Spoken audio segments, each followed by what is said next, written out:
What is going on, guys? Monk7Mad here today with a brand new tutorial, and today I'm going to show you how I make my sceneries. This is just a brief guide giving you a rough idea as to how I go about designing my backgrounds and also the outro, which I recently released on my channel. Now, today's video is going to be part one of a few. I don't know how many exactly because this could take a little while. So without further ado, let me jump straight into how we start. Well, personally, I always start off with a landscape shape, and in this video I'm just going to go through some of the settings quickly. I'm going to try and make this as quick as I can and just give you as much information as possible. In the next video, hopefully, you will take enough from this video to make most of it. If not, I'll have a project file for you to download and try out. I will also speed up the video so you can see me just build the rest of this. But it's just to get the base work done. I always use the landscape shape from the tools section to build my pieces. It's pretty well suited. So what do you need to know? Okay, well, basically on the right hand side we have this panel of settings, and each one of these squares represents what's known as a segment. Now, in theory, the more segments, the more accurate any of your work will be. It means there's a higher polygon count, which means that the quality and accuracy of the effector, which is the, well, basically the effect applied to the shape, it's more accurate. So what you've got to do is try and find a nice balance between a nice amount of segments and your render rate, because the more segments you have, the longer it will take to render. Now, for this video and most of my pieces, I always tend to go for 200 by 200, so that's the segments. You don't need to know anything more about those. The top is pretty self-explanatory, size in width, height and depth. Depth being the z-axis. Then we have the rough and fine furrows, and the rough furrows is in essence these larger sections that are on the landscape. So if we were to turn this up, then you can see that it's slightly more aggressive. It's a lot more of a groove in there, and it's manipulated the shape quite a bit. And then we have the fine furrows, which are the smaller, more accurate details, which just basically choose the small bits and pieces and emphasize them. Now, personally, I don't actually believe that it's wise to use 100 by 100 on this, which I know a lot of people will do. So if you just give me a minute, I'll explain why. So first of all, I think that the problem is most people will simply not spend enough time on it. There's a lot more to the settings of the landscape than most people can, well, look at the first glance. For example, most people never touch the scale, but the scale is actually incredibly important. Basically, the effectors put on the shape and controlled within what's known as a bounding box, so these orange brackets. Now, what you want to try and do is manipulate the shape within the brackets without really having to put too much emphasis on these two factors, the furrows. If you want to, you can use what's known as the scale to boost this. And look, you can see I'm on 50% and 50%, which is the original default settings, and look how much more aggressive that is. Now, I'm not necessarily saying that you want it to be the most aggressive, but my point being that without having to affect these two to start with, we've already made quite a substantial difference. And you could even turn down the rough furrows and get a nice sort of smooth edge. Now, depending on what you're going for, and this is also applicable for the fine furrows, depending on what you're going for, you might want to try and experiment with those first. So if I was to, for example, put the scale down below 1 to shrink the effector, I'll put the rough and fine back to 50 as their default. And you can see a very light sort of indentation here on the ground. Now, when I'm working with my sceneries, it's very important for me to keep things as realistic as possible. And to do this, I do follow this simple rule that randomness is realism.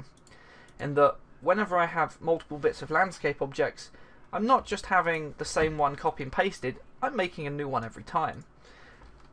One very quick way to do this is to use something called the seed. Now, seed is basically a randomizer that generates a effector on your shape.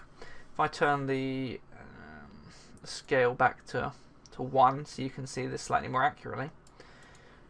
If you look at the shape, when I click the seed, you can see on the screen the whole piece is manipulating, and I'm not changing any of the other settings at all. So before you even go anywhere, you could just change around this, and get a different shape. It depends on what you're going for. If you're going for a volcano, I always tended to go for ones which have this sort of tendency where they've got a bit of a curve on it, and you sort of manipulate them around in a spherical pattern to form the base of the volcano. So what I'd advise doing first of all is just experimenting with a seed. You get a different generation. When you're happy with one, fine, then go ahead and make the tweaks. You might decide after a while it's not for you and then change the seed again. A lot of people also overlook the multifractal. And the multifractal is actually, although very useful, it's not always necessary, especially when going for a more subtle change. So what is multifractal? Well, multifractal is basically, when enabled, you can see these highlight points. It's quite sort of pinched together at the top and everything is sort of sloping in towards it. And basically what multifractal does is it basically is designed in order to smooth it over so it's not as aggressive. If I was to turn the scale up, you'll notice how pointed they get in certain sections. And the multifractal is basically designed to just sort of smooth it over, make it more rounded, create a more realistic surface. It can be really handy, especially if you're working with a seabed scenario, which is the bottom of the sea. I think that's quite good. I deselect multifractal most of the time, unless I'm planning to go for a very rocky, aggressive sort of scene. So with just making a small change to the seed and in unenabling or unchecking the multifractal, I've already made quite a substantial difference to the shape. I've also only just slightly increased the scale. But these are very, very simple tweaks. Then once you've done that, then you have the option to go through things like the rough and fine furrows. You might find that, to be honest, they're not as important as they might initially seem. I mean, I would suggest that if you're going to have one of them as 100, I'd suggest the fine furrows for the more accurate details. And again, should you feel that your PC can handle it, you can also increase the segments even more. And again, that will modify the effect. Oh, don't think 4 is going to help.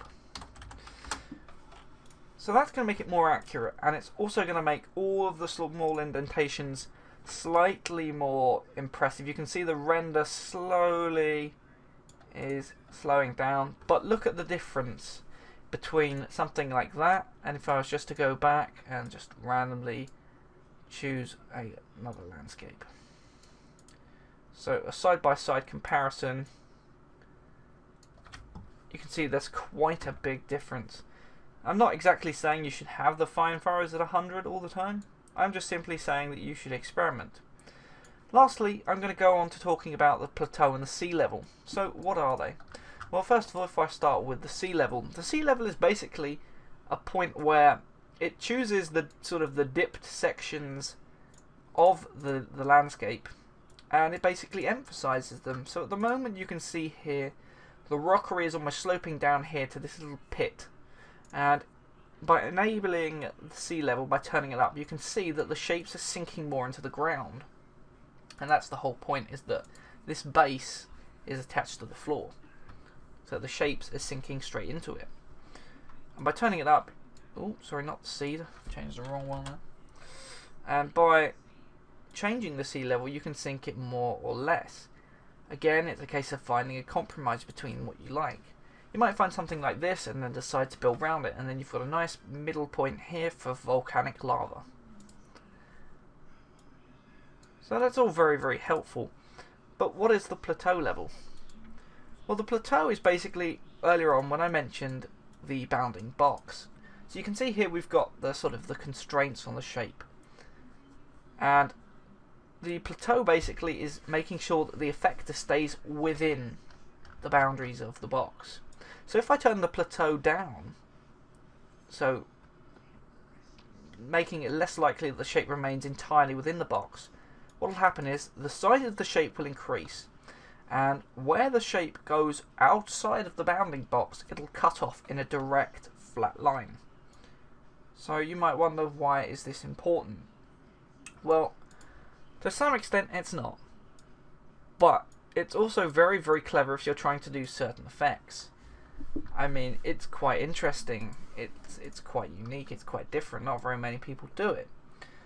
And it does give you a really good sort of flat surface, so it depends on if you're working with building a cave. If you're building a cave and you have a certain height quota and you don't want the top to be pointing out without having to modify the shape, you can use the plateau to ensure that it stays within.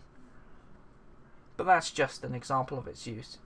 Sometimes when you go over and turn the plateau down to 0, it creates its own random generation of shapes, which are a lot more a lot more spatial, but also a lot more unique in their shape construction and their actual appearance. Not entirely sure why it does this, but it does. Doesn't always work either. Just depends. It is dependent upon the current landscape that you have active. So, I mean, with just a few small tweaks here and there, you can create really unique scenery, and applied with the correct Lightroom textures and perhaps a sky, you can create a really, really fantastic scene. So that's going to be it for part 1. I'm going to quickly stop talking, I'm going to speed up the video, and I'm going to make the rest of the landscapes for the following tutorial. So thanks for watching, guys, hope you enjoy. Don't forget to take up some time and have a look at the settings panel and experiment. I'm not saying that you have to. Oh, one last thing before I forget. There's also one more option, two more options that I forgot to mention. One of which is the borders at sea level. Well, as I was saying before, when it's within the bounding box, you can see the base is actually always attached to the floor. If you untick the borders at sea level, it creates this sort of wave effect. Very, very cool, but it's not constrained to the floor, so if you're trying to get a straight on view, you'll have to play with the camera very carefully or build more of these to make sure you're not looking directly underneath the shape. Although, if you're going for something like a cave roof, you know, it's pretty cool. Anyway, there's that, and the last option is the spherical one. So instead of it being constrained to the square, it basically turns it into a sphere, and you can create some sort of bacterial shapes. Should you want a tutorial on more in-depth bacterial shapes, then let me know in the comment section below. But as for now, I'm out of time. Thanks for watching, guys. Hope you enjoy, and I will see you in the next part. Thanks, guys. Take care.